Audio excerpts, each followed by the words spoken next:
ఎప్పుడు వచ్చామన్నది కాదన్నయ్య, బుల్లెట్ దిగిందా లేదా అని ఒక డైలాగ్ ఉంటుంది కదా. ఎప్పుడు వచ్చావును కాదన్నయ్య, బుల్లెట్ దిగిందా లేదా. ఇదే రాజకీయాల్లో అయితే గనక ఎప్పుడు వచ్చాము, ఎన్నాళ్ళు కుర్చీలో ఉన్నాము అనే దానికంటే కూడా జనం కోసం ఏం చేశాము, రాష్ట్రం మీద భవిష్యత్తు మీద ఎలాంటి ముద్ర వేశాము అనేది కదా కౌంట్ అవుతుంది. మరి ఈ లెక్కన ఏపీ రాజకీయాల్లో జగన్ స్టాండ్స్ ఫర్ వాట్? ఈ ప్రశ్నకి సమాధానం ఏంటి? రాష్ట్రం మీద, రాజకీయం మీద, జనం జీవితాల మీద జగన్ ముద్ర ఎలా ఉంటుంది? లీడర్ గా జగన్ కి ఎన్ని మార్కులు పడతాయి? విధానాల వారీగా చూద్దామా, రాజకీయం ఆధారంగా కాదు.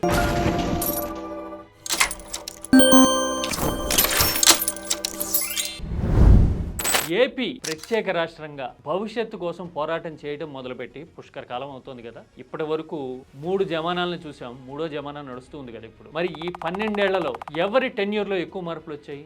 Path breaking decisions, defining decisions ఎవరి హయాంలో జరుగుంటాయి? అంటే జీవితాలను మార్చేవి, ప్రభుత్వ పనితీరును ప్రభావితం చేసేవి, లేదంటే గనక భవిష్యత్తు కోసం నిర్మాణాత్మక అడుగులు వేయడం లాంటివి ఎవరి హయాంలో ఎక్కువ జరుగుంటాయి? ఒక నాయకుడి పేరు చెప్తే, ఒక ముఖ్యమంత్రి పేరు చెప్తే ఐడెంటికల్గా కొన్ని పథకాలు, విధానాలు, కట్టడాలు ఎవరో కనిపిస్తున్నాయి? సమాధానం ఒక 5 అంశాల వారీగా చూద్దాం. సో దట్ జగన్ 5 ఏళ్ల ఇంపాక్ట్ ఎలా ఉంది ఏపీ మీద అనేది మనకు అర్థమవుతుంది.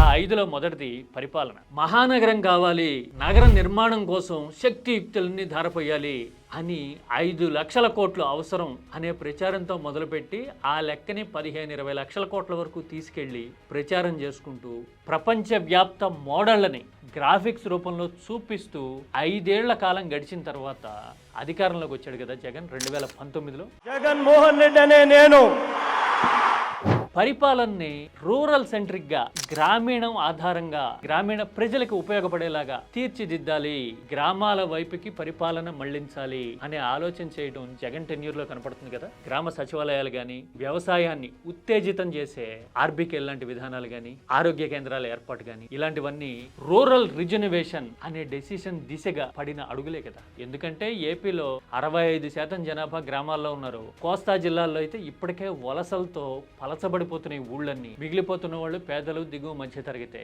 మరి వీళ్ళందరినీ ఆదుకుంటేనే రాష్ట్రం ముందుకెళ్ళినట్టు కదా. బహుశా అందుకనే ఏమో రూరల్ సెంట్రిక్ గా విధానాల్ని, గవర్నెన్స్ ని తీసుకొచ్చిన పీరియడ్ 2019 to 24. అందుకోసమే గ్రామ సచివాలయాల లాంటి వ్యవస్థని అప్పట్లో విమర్శించిన వాళ్ళు కూడా ఇప్పుడు తప్పక నెత్తిన పెట్టుకోవాల్సిన పరిస్థితి వచ్చింది. అఫ్ కోర్స్ పేర్లు మార్చనివ్వండి, తీరు మారుస్తామని ప్రచారం చేసుకునివ్వండి, కానీ the significance and very relevance of that decision is vindicated. అంటే చరిత్రకి నిలబడిన, కాల పరీక్షకి నిలబడిన నిర్ణయాలు కదా అవి.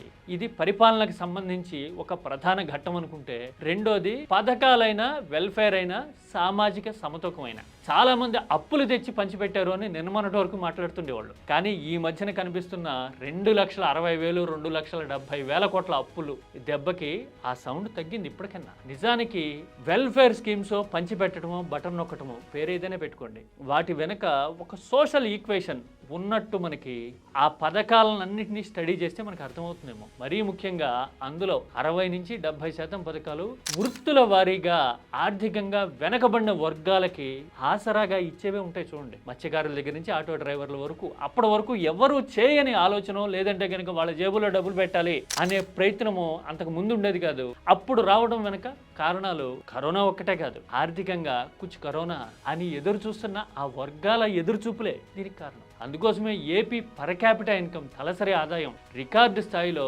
1,20,000, 1,50,000 19-24 మధ్య ఎంత పెరిగింది అంటే దట్ మెథడ్ ఈజ్ వర్కింగ్ అని కదా. ఇది జనంలో మెజారిటీ వర్గాల్ని రిజనవేట్ చేసిన, అంటే దాన్ని ఏమంటారు తెలుగులో, తమ కాళ్ళ మీద తాము నిలబడేలాగా చేసే దిశగా అందిన సాయం అనుకోలేము. అంటే ఒకటి పరిపాలనని గ్రామాల వైపు మళ్లించటము, రెండోది ఆర్థికంగా వెనకబడిన వర్గాల్ని ఉత్తేజితం చేసి మళ్ళీ భవిష్యత్తు వైపు అడుగులు వేయించి, ఇది రెండోది.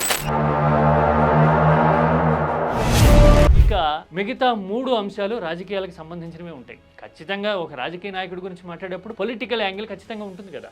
అలాగా సొంత జెండాతో, ఎజెండాతో రాజకీయాల్లోకి వచ్చి జెండా ఎగరేసిన అతి కొద్ది మంది నాయకుల్లో జగన్ ఒకరు. మరీ ముఖ్యంగా తెలుగునాట చరిత్ర చూస్తే ఎన్టీఆర్ వచ్చారు, ఆ తర్వాత కేసీఆర్. అఫ్ కోర్స్ 14 ఏళ్ళు పోరాటం చేసి ఉండొచ్చు, కానీ ఆయన కూడా సొంత జెండాతో, ఎజెండాతో వచ్చిన వారే కదా. వీళ్ళిద్దరికంటే భిన్నంగా ఎంత ఎదురుదాడైనా, ఎదురుగాలు వచ్చినా, కేసులు వచ్చినా, వ్యవస్థలన్నీ ఢిల్లీ నుంచి గల్లీ వరకు ప్రత్యర్థులంతా గుంపు కట్టినా కూడా తట్టుకొని పొత్తులు లేకుండా నిలబడ్డం. మిగతా 2 ఇన్స్టెన్సెస్లో వాళ్ళకి పొత్తులు ఉంటాయి. ఇలా పొత్తులు లేకుండా నిలబడ్డం అనేది జగన్ స్పెషాలిటీగా కనపడుతుంది.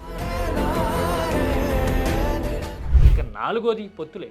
పొత్తులు లేకుండా సత్తువని నమ్ముకున్న ఏకైక రీజనల్ పార్టీనేమో వైసీపీ అని ఈ 15 ఏళ్ల చరిత్ర చూస్తే అర్థమవుతుంది. 15 ఏళ్ల చరిత్ర అంటే రాజకీయాల్లో సుదీర్ఘమే కదా. 3 ఎన్నికలు మీరు చూడండి. పైన పీడీపీ నేషనల్ కాన్ఫరెన్స్ దగ్గర మొదలుపెట్టి కింద కేరళలో లెఫ్ట్ ఫ్రంట్ వరకు, పక్కన డిఎంకే అన్నా డిఎంకే కూటముల వరకు ప్రతి రాష్ట్రంలోనూ జట్టుకట్టే పార్టీలే ఉంటాయి. అంతే తప్ప ప్రజలు గెలిపిస్తే గెలుస్తా, ఓడిపోవడానికైనా సిద్ధం అన్నంత క్లారిటీతో సింగిల్గా ఉండే ధైర్యం, చొరవ ఒక్క వైసీపీలోనే కనపడుతుంది. అంటే పొత్తుని కాదు సత్తువుని నమ్మాలి అనే డిఫైనింగ్ ధోరణిని తీసుకున్న ఏకైక నాయకుడు కూడా జగనే.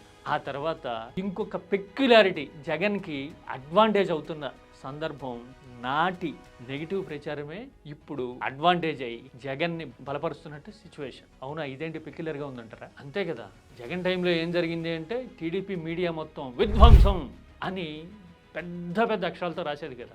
అన్ని రంగాల్లోనూ ఆర్థిక విధ్వంసం జరిగిపోయింది, అప్పులనేవాళ్ళు, అభివృద్ధి కుంటుపడిపోయిందనేవాళ్ళు, ఇన్ఫ్రాలో ఎక్కడ ఏం జరగలేదని చెప్పేవాళ్ళు కదా. కానీ ఇప్పుడు అలాంటి ప్రచారాలన్నీ ప్రకృతి సిద్ధంగా తిరగబడుతున్న రోజులు వచ్చినాయి కదా. ఇప్పుడు సపోజ్ వైజాగ్లో డేటా సెంటర్ వచ్చింది అని విచారం చేశారు కదా. తీరా చూడపోతే అది అదాని పెట్టిన డేటా సెంటర్ 2023లో అడుగులు పడిన డేటా సెంటర్ అని తెలిస్తే ఎలా ఉంది? ఇప్పుడు జగన్ హయాంలో టెక్నాలజీ దిశగా, పెట్టుబడుల దిశగా ఇంత అడుగులు పడ్డాయా అని చెప్పడానికి అదొక ఉదాహరణగా కనపడుతుంది కదా. ఆ తర్వాత ఉద్యోగ నియామకాలు లాంటి విషయాల్లో కూడా సంబరాలు చేయడం నిన్న మొన్న చూసాం కదా, పోలీస్ రిక్రూట్మెంట్ అని. మరి ఆ నోటిఫికేషన్ ఇచ్చింది ఎవరు? ఆ ప్రక్రియకి అప్పట్లో అడ్డు తగిలింది ఎవరు? ఇప్పుడు క్రెడిట్ క్లెయిమ్ చేసుకోవాలని చూస్తున్నది ఎవరు? అంటే ఉపాధి విషయంలో అయినా, పెట్టుబడుల విషయంలో అయినా నాడు చేసిన ప్రచారాలు అవాస్తవం అని ఇప్పుడు తెలుసుకునే పరిస్థితులు వచ్చినాయి కదా. ఇది ఇక్కడితో అయిపోలా ఈ సాగా. రేపు భోగాపురం ఎయిర్పోర్ట్ స్టార్ట్ అయ్యే పరిస్థితి వచ్చినప్పుడు ఎవరు నిర్మించారు అనే చర్చ వస్తుంది కదా. ఖచ్చితంగా చరిత్రని నిష్పాక్షికంగా తిరగేస్తే ఒకటే పేరు కనపడుతుంది. అంతెందుకు, పైన మూలపేట నుంచి కింద రామాయపట్నం వరకు పోర్ట్లో, షిప్పింగ్ యార్డ్లో ఇంకొకటో ఇలాంటివి కదిపి చూసినా, విశాఖలో డెక్ లాంటి నిర్మాణాలు చూసినా, ఆఖరికి ఎన్జీ రంగా లాంటి వర్సిటీ నిర్మాణాలు చూసినా, అన్నిట్లోనూ ఒక విభిన్నమైన కథ, నేరేషన్ 2024 తర్వాత ఏపీకి అర్థమవుతోంది. ఒక రకంగా మరొక మంచిదే అంటారు కదా. అలా చూస్తే కనుక జగన్ పాయింట్ ఆఫ్ వ్యూ నుంచి ఆలోచిస్తే వైసీపీ ఓడడం మంచిదేనేమో. ఎందుకంటే అధికారంలో ఉండగా చెప్పుకోలేకపోయాడు. ఒకవేళ మళ్ళీ ఉంటే కనుక చెప్పుకునేవాడో లేదో తెలియదు. కానీ ఓడిన తర్వాత పరిస్థితులే వాస్తవాలుగా ఎదురొచ్చి కనపడుతూ ఉన్న టైంలో జనంలో రియలైజేషన్ వస్తున్న పీరియడ్ ఇది. అందుకోసమే అంటున్నది, పరిపాలనా పరంగా చూసినా, విధానాల పరంగా చూసినా, రాజకీయంగా చూసినా ఒక పెక్యులారిటీ, అథెంటిసిటీ, అన్నిటికీ మించి ఒక ఐడెంటిటీ జగన్ రాజకీయాల్లో కనపడుతుంది. కలగూర గంపల అందరూ కలిసి గుంపులుగా కొట్టేసుకుందాం అన్ని అనుకునే వాళ్ళకంటే జగన్ భిన్నమైన నాయకుడు అనే ఆ 5 ఏళ్ళు చూపిస్తాయి మనకి. ఇప్పుడు వర్తమాన పరిస్థితులను బట్టి జగన్ ఇంపాక్ట్ ఆటోమేటిక్గా ఎలాంటి ప్రయత్నాలు చేయకుండానే పెరుగుతున్నట్టుగా కనపడుతోంది. ఇదే భవిష్యత్ రాజకీయాల్ని మార్చబోయే, శాసించబోయే పరిణామం ఏమో అని అనిపిస్తూ ఉంది. అవునా కదా? జగన్ ముద్ర ఎలా ఉంటుంది, 5 ఏళ్ల పరిపాలనా కాలం ముద్ర ఎలా ఉంటుంది అని అడిగితే నేను చెప్పిన ఈ 5 అంశాలతో మీరు ఏకీభవిస్తారా? ఏపీ మీద జగన్ అనే నాయకుడు చేసిన సంతకం ఎలా ఉంటుందో మీరు చెప్పండి.